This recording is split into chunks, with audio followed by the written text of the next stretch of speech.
નમસ્કાર, સુપ્રભાત. બાયસેગ સ્ટુડિયો પરથી પ્રસારિત થતા સંધાન કાર્યક્રમ અંતર્ગત મનોવિજ્ઞાન વિષયની વ્યાખ્યાન શ્રેણીમાં આપ સર્વે અધ્યાપક મિત્રો તથા વાલા વિદ્યાર્થી ભાઈઓ અને બહેનો, આજે હું નિલેશ ગઢવી અને મારા સાથી સહાયક અધ્યાપક ઉર્વી ગોસ્વામી આપ સર્વેનું હાર્દિક અભિવાદન કરીએ છીએ. મિત્રો, આજના મનોવિજ્ઞાન વિષયના વ્યાખ્યાનનો ટૉપિક સંશોધન અહેવાલ એ નિયત કરવામાં આવ્યો છે અને એ વિષય ઉપર આપણે સૌ ભેગા મળી સંવાદ કરીશું. તો ચાલો સંશોધન અહેવાલ વિષય પર સંવાદ કરીએ. સૌપ્રથમ આપણે પ્રસ્તાવના પર થોડી વાત કરીશું, એટલે કે સંશોધન અહેવાલની પૂર્વ ભૂમિકા થોડી બાંધીશું. અધ્યાપક મિત્રો, આપ સર્વેને કહેતા આનંદ થાય છે કે એક એવો ટૉપિક કે જે સંશોધનમાં ખૂબ જ મહત્ત્વ ધરાવતો હોવા છતાં જે થોડો સાઇડટ્રેક થઈ ગયો છે અને સંશોધન કરનારા વ્યક્તિઓ, સંશોધકો એ થોડા એનાથી અજાણ થતા જાય છે, ત્યારે એવા વિષય ઉપર આજે આપણે વાત કરવાની છે. તો સંશોધનમાં જેનું આગવું મહત્ત્વ છે અને છતાં જે વિષય થોડો સાઇડટ્રેક થઈ રહ્યો છે, તો એનું એક મહત્ત્વ પ્રસ્થાપિત થાય એવો પણ અમારો નમ્ર પ્રયાસ રહેશે. અને આ ટૉપિક અંતર્ગત અમે આપની સાથે સવિશેષ કેટલાક મુદ્દાઓ લઈને જે આવ્યા છીએ, એમાં સંશોધન અહેવાલનો અર્થ, સંશોધન અહેવાલનો હેતુ કે તેની અગત્યતા અને સંશોધન અહેવાલમાં સમાવવાના મુદ્દાઓ, આ વિષય ઉપર આપણે સવિસ્તૃત છણાવટ કરીશું, ચર્ચા કરીશું, સંવાદ કરીશું. તો શરૂઆત આપણે પ્રસ્તાવનાથી કરી, જેમાં સવિશેષ તો આપણો હેતુ એ સંશોધન અહેવાલનું મહત્ત્વ એ પ્રસ્થાપિત કરવાનો હતો. અને આપણે એ વિષય ઉપર પણ થોડું ધ્યાન દોર્યું છે કે કેટલાક સંશોધકો એવું માને છે કે સંશોધન અહેવાલની અગત્યતા સંશોધનમાં એટલી બધી નથી, પરંતુ સત્ય હકીકત એ છે કે સંશોધન અહેવાલ વગર સંશોધન એ લગભગ પૂર્ણ ગણાય નહીં. તો એ અર્થમાં પણ સંશોધનને પૂર્ણ જાહેર કરવા માટે પણ સંશોધન અહેવાલ એ ખૂબ જ અનિવાર્ય અંગ છે એવું આપણે સ્વીકારવું જોઈએ, માનવું જોઈએ. અને આપણો આજનો પ્રયાસ પણ લગભગ એ જ પ્રસ્થાપિત કરવાનો રહેશે. હવે આપણે થોડા સંશોધન અહેવાલના અર્થ ઉપર જઈએ. સંશોધક પોતાના સંશોધન તારણો રજૂ કરતો જે અહેવાલ લખે છે તેને આપણે સંશોધન અહેવાલ તરીકે ઓળખીએ છીએ. સંશોધકની સૂઝ, સંશોધકની શક્તિ, સંશોધનની પ્રમાણભૂતતા, સંશોધનની શૈક્ષણિક વ્યવહારિક ઉપયોગિતાના સમુચ્ચયને સંશોધન અહેવાલ કહી શકાય. સમગ્રપણે કહીએ તો સંશોધકનું વ્યક્તિત્વ અને સંશોધનનું મહત્ત્વ અહેવાલમાં વ્યક્ત થાય છે. આથી સંશોધન અહેવાલ કાળજીપૂર્વક લખાય, અસરકારક રીતે તારણોની રજૂઆત થાય અને તેના લેખનમાં વૈજ્ઞાનિકતા જળવાય તે જરૂરી છે. અધ્યાપક મિત્રો તથા વિદ્યાર્થી ભાઈઓ અને બહેનો, તમે સંશોધન અહેવાલનો જે અર્થ જોયો, એ અર્થ પ્રમુખપણે બે બાબતો ઉપર આપણું ધ્યાન ખેંચે છે. એટલે કે સંશોધન અહેવાલમાં જે પ્રગટ થાય છે એ બે બાબતો, જેમાં એક છે સંશોધકનું વ્યક્તિત્વ અને બીજું છે સંશોધનનું મહત્ત્વ. એનો અર્થ એ થાય કે સંશોધન અહેવાલમાં સંશોધકનું વ્યક્તિત્વ, સંશોધક તરીકેના એના જે ગુણો છે, એના જે કેરેક્ટરિસ્ટિક્સ છે, એ એક તો પ્રગટ થવા જોઈએ, જેમાં ચોકસાઈ પણ આવી શકે છે, સાયન્ટિફિક મેથડ્સનું એપ્લિકેશન આવે છે, રિસર્ચ સ્ટેપ્સ બધા ફોલોઅપ થયા છે. તો વેરિયસ જે આસ્પેક્ટ્સ છે રિસર્ચના, એ બધા એણે અપ ટુ એન્ડ ફોલોઅપ કર્યા છે કે કેમ, અને એ અર્થમાં એક સંશોધક તરીકેનું એનું વ્યક્તિત્વ એ ત્યાં કેવી રીતે પ્રગટ થાય છે, એ એક તો સંશોધન અહેવાલમાં એનો સમાવેશ થાય છે. અને બીજું છે કે સંશોધનનું મૂલ્ય કે મહત્ત્વ. તો સવિશેષ સંશોધન એ કયા એંગલથી, કયા આસ્પેક્ટથી મુકાય છે અને એનું જે ઇમ્પોર્ટન્સ છે, આપણે સૌ જાણીએ છીએ કે અલ્ટિમેટ જે ગોલ છે રિસર્ચ મૂકવાનો, એ મેક્સિમમ માસ સુધી રિસર્ચના જે ફાઇન્ડિંગ્સ છે, તારણો છે, એ પહોંચે અને દરેકે દરેક વ્યક્તિ એને પોતાની લાઈફમાં ઇમ્પ્લિમેન્ટ કરીને સુખ સગવડો વધારો કરવામાં, સૈદ્ધાંતિક જ્ઞાનનો વધારો કરવામાં, કે પછી આપણે એને કહી શકીએ કે વ્યવહારિક સમસ્યાઓનો ઉકેલમાં એનો ઉપયોગ કરી શકે મેક્સિમમ, એવા આશયથી રિસર્ચ રિપોર્ટ, સંશોધન અહેવાલ એ મુકાતો હોય છે. અને પરિણામે આપણે આગળ જે રીતે વાત કરી કે એનું ખૂબ જ મહત્ત્વ એ સંશોધનમાં રહેલું છે. તો આ એક થોડી એની અર્થની વાત થઈ. આપ સ્ક્રીન ઉપર જોઈ શકો છો. ગુડ અને હેટ સંશોધન અહેવાલ વિશે જે બાબત રજૂ કરે છે કે સંશોધનના કાર્યમાં નાણાં, સલાહ સૂચન કે સમયની બાબતમાં મદદરૂપ થનાર તમામ લોકો આખરે તો સંશોધનનું પરિણામ જાણવાની સ્વાભાવિક રીતે જ ઈચ્છા સેવતા હોય છે. આથી સંશોધન પ્રક્રિયાનું છેલ્લું પગથિયું તેનો અહેવાલ તૈયાર કરવાનું છે. અને સંશોધન અહેવાલ તૈયાર કરવાનો હેતુ તેમાં રસ ધરાવતા સૌને સંશોધનના પરિણામોથી માહિતગાર કરવાનો છે. તો મિત્રો, અહીંયા ગુડ અને હેટ એ સવિશેષ તો સંશોધન પ્રક્રિયાનું આ અંતિમ જે પગથિયું છે અને એનો મૂળભૂત આશય શું છે એનાથી આપણને માહિતગાર કરાવે છે. એટલે સવિશેષ તો સંશોધન કાર્ય સાથે સંકળાયેલા તમામ લોકો સ્વાભાવિક રીતે જ એવી ઈચ્છા સેવતા હોય છે કે સંશોધનના પરિણામથી તેઓ પરિચિત થાય. કારણ કે સંશોધન કરતી વખતે આપણે મેડમ આપણને એનાથી પરિચિત કરાવશે કે કેવા સ્ટેપ્સમાંથી આપણે પસાર થઈએ છીએ. અને શરૂઆતમાં આપણે જે સમસ્યા કથનને, ઉત્કલ્પનાઓને જે મૂકીએ છીએ અને પછી એના ફાઇન્ડિંગ્સ તરફ જઈએ છીએ, ત્યારે સ્વાભાવિક રીતે આખી પ્રક્રિયાના અંતે સંશોધન સાથે સંકળાયેલા તમામ અંગોને એવી એક ઇંતેજારી હોય છે કે જેમાં એ પોતાના જે ફાઇન્ડિંગ્સ છે રિસર્ચના એ મેળવી શકે.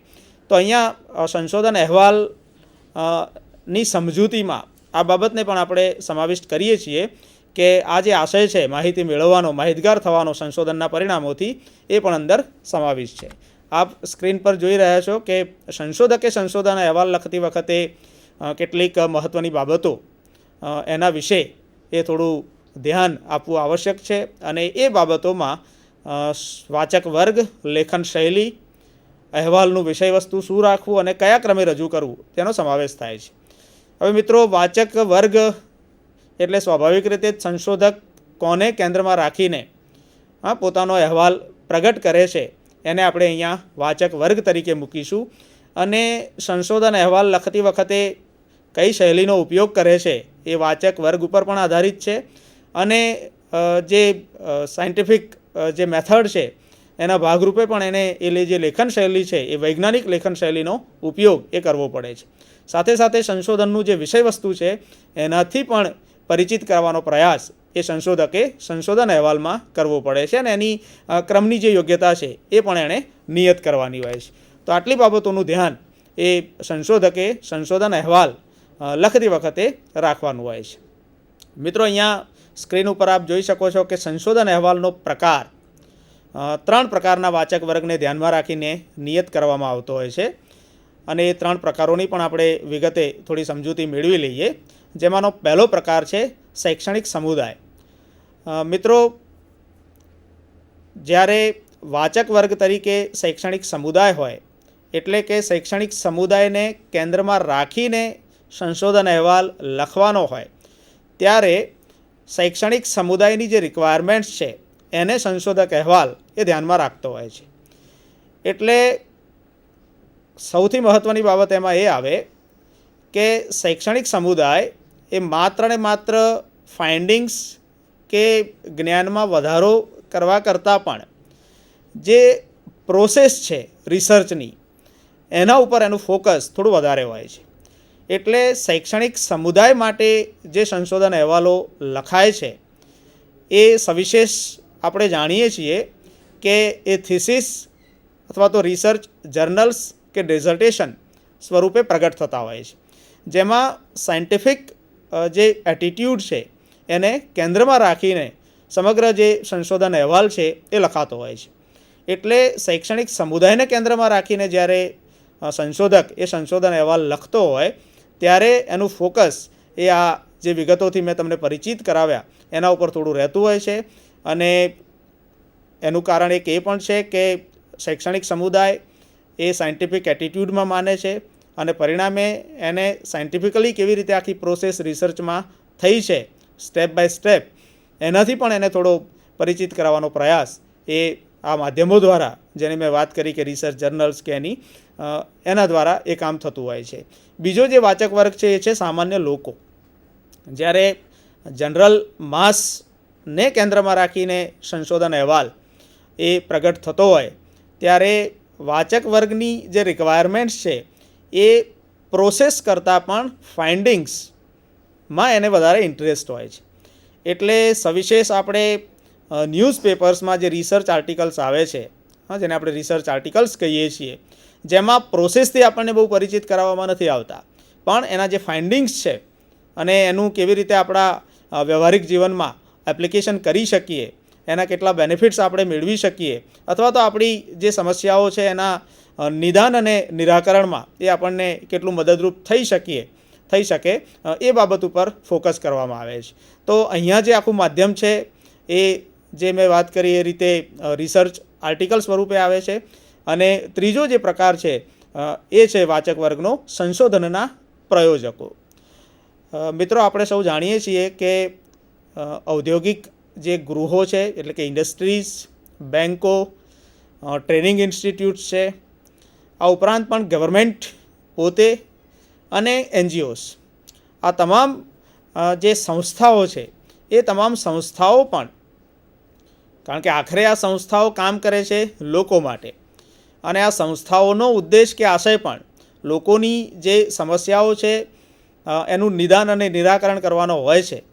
ત્યારે સ્પેશિયલી આ બધી જે સંસ્થાઓ છે એ પોતાની સંસ્થાઓમાં રિસર્ચ વિંગ્સ પણ રાખતી હોય છે. એમાં ઘણા બધા સંશોધકો કામ પણ કરતા હોય છે, અને પબ્લિકની રિક્વાયરમેન્ટ્સ, લોકોની રિક્વાયરમેન્ટ્સ, અને જે ઉદ્યોગપતિઓ હોય કે સરકાર હોય કે NGOs હોય એમની જે રિક્વાયરમેન્ટ્સ છે, એટલે કે બંનેના હેતુઓને, સંશોધકના હેતુઓ તો સ્વાભાવિક રીતે અહીંયા જે એજન્સીઓ છે એની સાથે જોડાતા હોય છે, એટલે એજન્સીઓના હેતુઓ અને પબ્લિકની જે રિક્વાયરમેન્ટ્સ છે એને કેન્દ્રમાં રાખીને જે આ અહેવાલ છે એ લખાતો હોય છે. એટલે અહીંયા વિશેષતઃ આશય એ હેતુઓને ફૂલફિલ કરવાનો, એજન્સીઓના હેતુઓને અને પબ્લિકના જે ઇન્ટરેસ્ટ છે એને ફૂલફિલ કરવાનો પ્રયાસ એ રહેતો હોય છે. તો આ થઈ વાત વાચક વર્ગની. હવે આપણે જે મુદ્દા ઉપર જઈએ છીએ એ મુદ્દો છે સંશોધન અહેવાલની અગત્યતા, એટલે કે મહત્ત્વ કે હેતુઓ.